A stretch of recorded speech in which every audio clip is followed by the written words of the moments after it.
अस्सलाम वालेकुम, क्या हाल है? ठीक है तबीयत से ठीक। मैं अताउल्ला तुसरे पे यूट्यूब चैनल अताउल्ला शाह। अल्हम्दुलिल्लाह आज भी साढ़े को बादल दे पे सो बादल माशाअल्लाह बादल ही बादल हैं, लेकिन आज भी हुण भी हल्की हल्की बारिश आई है।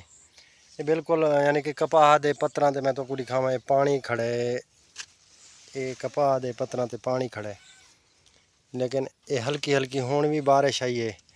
लेकिन अल्लाह पाक यकी रहमत साहब को डेमन पै गई, पता नहीं क्या गाल है। अगे तबाही थी पई है तिलों की, बाकी रह गई कपाह वाली गाल। कपाह के पल्ले भी किश कहनी, बिल्कुल जो कपाह का फल है वो बिल्कुल सुक गई, बिल्कुल टींडा है भी कुछ ही कहना कपाह नाल।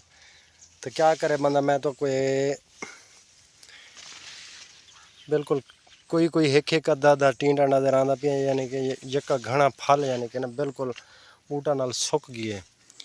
तो बस वाल जो है साढ़े नसीब नसीब ही साढ़े यानी कि अल्लाह पाक माड़े लिखे ने, तो ही अल्लाह की रज़ा ते राज़ी हैं। जो कुछ भी है अल्हम्दुलिल्लाह थोड़ा जा ज़्यादा साढ़े नसीब दा। लेकिन माशाअल्लाह भिंडी जड़ी है ना, भिंडी माशाअल्लाह यानी कि छोटी छोटी है, सवेले पट गए से, लेकिन वाल भी ये छोटी छोटी भिंडी खड़ी है। जो गंवार है, गंवार बिल्कुल बारिश की वजह तो हवा वगैरह आई है बिल्कुल लंबी थी पई है। लेकिन इंदे पल्ले तो हाली फिलहाल है किश कहना। तो फालशां के बूटे तो माशाअल्लाह उवें गूजे खड़े जिमें यानी कि मालूम थी हुणे फल चान। लेकिन अगले इतवार ही तो इन्ना फल घट जाते है। अगले साल जिन्ना की गल ही खैर, अल्लाह पाक सब खैर खैरियत च रखे। अगले साल शायद इन्ना तो भी ज़्यादा फल चावें। ये हालत थी खड़ी है, कशे कहनी बूटे नाल बिल्कुल यानी कि फल बिल्कुल सुक गया। तुम घर को लेना होता बा यार, मैं आया था हाँ इधर ही बनवाना को देखण। तू घा वड्डी खड़ा में बाबल, मैं आया कपाह को देखण। कपाह को जो देखण आया तो बस वाल जेवले कपाह दे अंदर जेवले बिच आया ना, कपाह दे अंदर आ तो जेवले चेक कीते ना, बस अल्लाह ही खैर करे। क्या आखो भाई, यानी कि कुछ थीवन लग गई है। बाबल दातरी वाल मेरे कोल हाई पई, तो वाल भिंडियाँ उड़वा पटियाँ से, तो भिंडियाँ पाटते तो वाल मैं आके बनवाने गंद खड़ाई ना, घा खड़ाई ना, वो वाल पटन लग गया। हसन शाह मैं को गुलेंदा बधाई भी किदे गया, लेकिन मैं तो आया ना कपाह दे विच, कपाह को जो चेक कराना है। मैं कपाह को देखो हालत विच वाल घा आई, मैं चलो हूँ यो है भेजा ने कह घा पट गई माल दे काम आसी। तो ही वजह तो वाल जब मैं स्प्रे थी गई तो वाल तो पट्टन का हो सी कहना ही वजह तो चलो मैं कि ये काम भी नाल दे नाल थी वजे अच्छी गाल है। जवान पैदा पी टाट च घा हैं बस इो वाह भाई वाह। आ तो सही देख तो सही, जड़ा अल्लाह के बंदे वाणा दे घा होए बारिशें की वजह तो खाद वगैरह घा चाहिए और टाट समेत चाहिए। ये खाद लेंदे रह गए कपाह को, लेकिन कपाह तो वधी नहीं। तो विच जड़ा ना घा किथे जिथे जिथे जिथे जगह आई ना विली भी जिथे कि मनवाणा के बूटे घट हैं उत्थे यानी कि घा यानी कि चंगा थिया पिए। ही वजह तो वाल जड़ा ना मैं जुत्ती ला के रख दी है पैरों नंगा, ये मेरे हाल थिया खड़े भी चलो भी ना। तो मैं आखिर ये जड़ा ना विच घा शा जड़ा है भाई पट लाऊं। तो ही वजह तो वाल ये जवान आख्या पिया आई भी तू सना यो करो, मैं तो घा जाना ना ये बोले आ तो डिठे ना। मैं कहा यार घा तो चंगा खड़े जिथे वैली जगह आई। वाल मैं उठाऊँ कर वाल जाना डातरी हुए मेरे हाथे च आई पई, वाल मैं घा वाल जाना ना पट्टन लग गया। मैं कहा चलो ये घा पट गिनू भी कम आ। क्यों हूँ क्यों नहीं चलता? मेरी जान वो गाल ठीक है, लेकिन घर तक या पियो वे बाद चाह वैसे हूँ यो तक चवावा। चलो मैं वाल तक घा ये टाट बधवावा। चलो घा चा गई थी मैं डातरी चा गई ना, तो ये जवान घा चा तो वहदा पिए।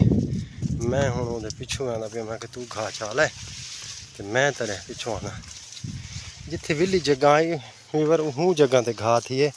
लेकिन ज़्यादा क्या नहीं, ये सिर्फ क्या है ये बारिशें की वजह तो ना, बाकी भी कोई यो कहना ये बारिश जड़ियाँ जोर रख गए हूँ वजह तो पौधा ख़राब थी गए।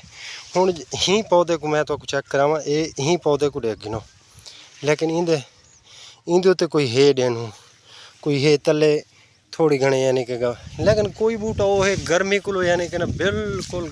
हालांकि खुराक लेंदे रह गए हैं, पानी लेंदे रह गए हैं, खाद वगैरह लेंदे रह गए हैं, स्प्रे करेंदे रह गए हैं, लेकिन खुराक दी असां कमी कह नहीं दी से। सिर्फ इो आई अपना ये बारिश की वजह तो वो जिमें फुल दे विच पानी पाउंदा आई ना, फुल उडू गर्मी को सेक को फुल बिल्कुल बढ़िक ते ख़त्म थी वेंदा आई। उही वजह तो वल जाने ना साफ ज़ाहिर है फल सुकदा है तो उस तरीके नाल फल सुकदा है तो आप ही थले ढांदा है। ये वल अजन खालां दे विच पानी खड़ा है, ये मैं तो कुछ दिखावा ये एडे अगे ना हाली बिल्कुल खाले च पानी खड़ा साफ ज़ाहिर है। वल बारिश जवान घाह चाह ते पुज गया, लेकिन माशाल्लाह फुट्टां लगियां पईयां छोटियां छोटियां ना हाली, ये भी हाली छोटी फुट लगी पई है। वो जरा एक वड्डी है हाली 2-4 दीवाना देर है पक्सन ते वल जाना ना। ये हाल थे अब ये साढ़े तिलों का काले धूं थे पैन, तिल बिल्कुल बारिश की वजह तो ना काले थे पैन। क्या करूँ वो कि मैं रब दी रजा हर कोई सांदा है ते बंदे दी रजा कोई नहीं भी सांदा। रब दियां जो भी गालियां ना अच्छियां ने। ये हुण ये हालत जवान दरवाज़ा खोल दे रखी ये नुकसान आ जाने कि ना वड्डा सारा हसन शाह करा खड़ा है। ये साडा अंब दा बूटा खड़ा है, ये अंब दा बूटा खड़ा है बिल्कुल यानी कि ना वो बकरे आए आते ते मुंत ते बिल्कुल लक्कण दी लक्कण बची खड़ी है। वड्डा बंदा जिवें आंदे ने जब तक घर दे विच ना होवे ना कितें चला वञे तब पिछों बालां दी मर्जी थी वेंदी है। वही वजह तो नुकसान थी गया। केड़ी मेहनत नाल लाया से असां तकरीबन ही मेहनत को कम अज़ कम असां पूरा साल ही अंब दे बूटे की हिफाजत की से, देखभाल की से, लेकिन क्या है सिर्फ 5 मिनटां दे विच लागर्जी की ने। लागर्जी दे विच यानी कि ना बूटा बिल्कुल तबाह थी गया। सिर्फ तो ख्याल कर गए ना भी दरवाज़ा बंद कर दे रख दे तो कोई मसला कहना है, दरवाज़ा खोले ने बहर आवन साफ ज़ाहिर ले ली तो बहर निकलना आते। ये जिमें हूँ ये दरवाज़ा खड़ा है छूआ ने हूँ क्या आख सकने, लेकिन एडू दरवाज़ा बंद थी भी कुंडा मारा भी मैं बह पासू है ना। हसन घाह पैदा भी माल को टुक मैं दिता है, मैं हूँ माल को तू आप घाह पा लै तो मैं जाना ना हूँ कुत्ता बद्धा पिया मैं कुत्ते को छोड़े हूँ ये बद्धा पिया सवेल का माल को घाह पा के दसी। मैं चलो ठीक है उसी मैं घाह पा लै तो वल जाने चवावा घाह चल मैं तो घाह चवा गई ना।